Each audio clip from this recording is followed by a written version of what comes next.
सुलभ असं, आणि ते कसं आहे, सुखकारक आहे, धर्माला पूर्ण अनुकूल व आपले ठिकाणीच ते ज्ञान प्राप्त होणार आहे. तुझे आहे तुझ पाशी, ज्ञान तुझ्या पाशीच आहे, पण ते प्राप्त करून घे. दोन्ही प्रकारचं ज्ञान आहे. एक आसुरी संपत्ती माणसाजवळ आहे आणि एक दैवी संपत्ती माणसाजवळ, चांगलं बी आणि वाईट बी. पण कोणत्या ज्ञानाचा वापर करायचा आहे की नाही,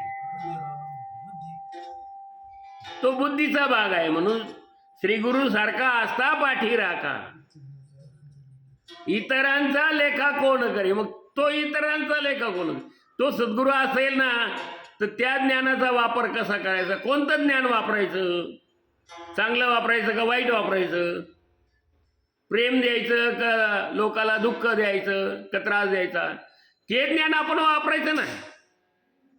मग हे आपल्याच हातात आहे अर्जुना, कुठं काय वापरायचं. युद्धाच्या ठिकाणी युद्धामध्ये शस्त्रच वापरायचं आहे की नाही, कोणत्या ठिकाणी काय वापरायचं हे महत्वाचं आहे. म्हणून ऐसा अवघाची हा सुरख वाढू, ऐसा अवघाची हा सरवाढू आहे. तरी जना हाती केवी उरो लाहे, हा शंकेचा ठाव कीर होय, परी न धरावी तुवा. अर्जुना, त्याप्रमाणे सर्व गोष्टी अनुकूल असताही लोकांच्या हाती लागल्याशिवाय हे कसे राहील, ही शंका घेणारास जागा आहे खरी, परंतु तू अशी शंका घेऊ नको. चांगली वस्तू असल्यावर लोक घेणारच, घेणार की नाही. थोडंसं महाग असतात,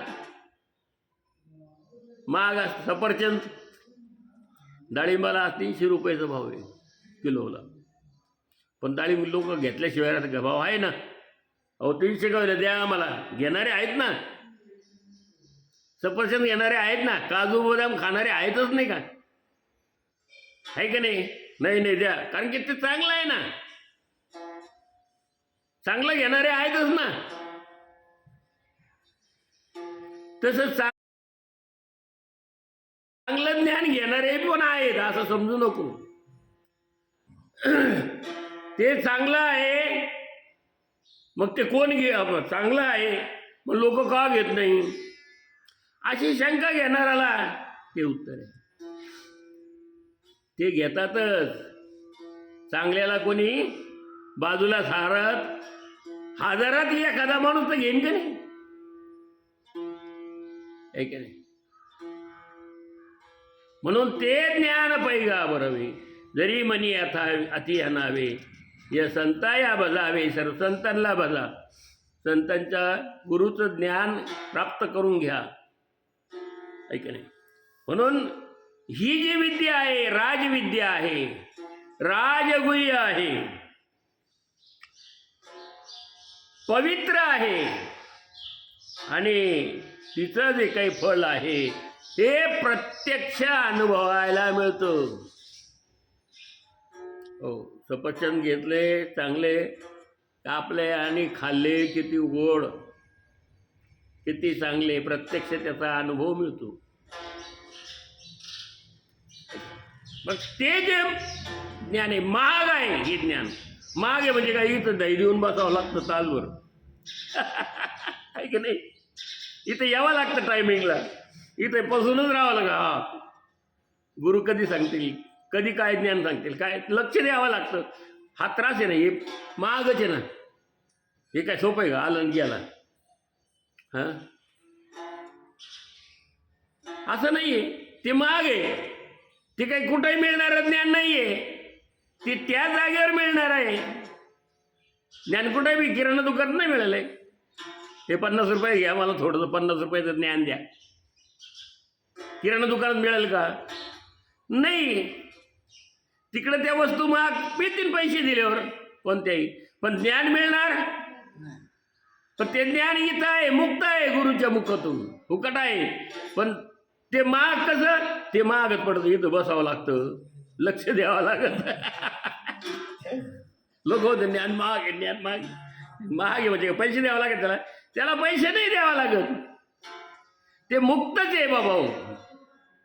पण हा गुरुच्या ठिकाणी जा, नम्र व्हावं लागतं, नमस्कार करावं लागतं, पाया पडावं लागतं, देवाच्या गुरुच्या पाया पडावं लागतं, नम्र होऊन विचारावं लागतं, मला ज्ञान द्या, प्राप्त करून द्या. असं आहे ते गुरु सांगतात. तसं भगवान श्रीकृष्ण अर्जुनाचे गुरु आहे आणि भगवंत हे ज्ञान अर्जुनाला देत आहेत. ते ज्ञान त्या अर्जुनाच्या निमित्ताने आपणा सर्वांना मिळाला. विठाला विठाला विठाला. आता विश्वात्मके देवी